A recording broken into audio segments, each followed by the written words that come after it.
चेहरे को कालक मलने वाला पहले हाथ मेला करता है। इसके बाद लाख हाथ चेहरे पर कालक मले, आदमी कभी उनको नहीं गिनता, सिर्फ पहला हाथ याद रहता है।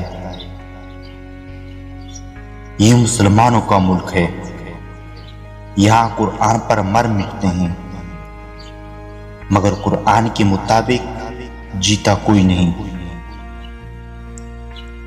हमारी जिंदगी सिर्फ एक जुमले की गिर्द घूमती है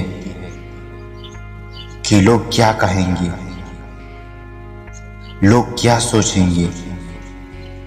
हमें इस बात का कोई खौफ नहीं कि अल्लाह क्या सोचेगा, अल्लाह क्या कहेगा हमारे आमाल के बारे में। जब इंसानों से आपकी मोहब्बत खत्म हो जाए तो फिर चीजों से मोहब्बत होना शुरू हो जाती है। नफस इंसान को जानवर बना देता है। जब इंसान नफस का गुलाम हो जाता है तो वो जानवर बन जाता है।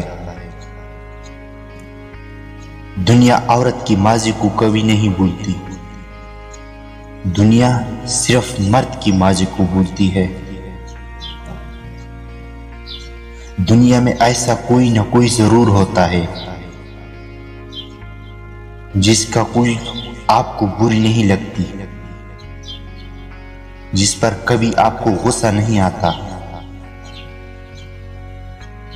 जिससे आप कभी नाराज नहीं होते, नाराज होना चाहे तो भी नहीं हो सकते।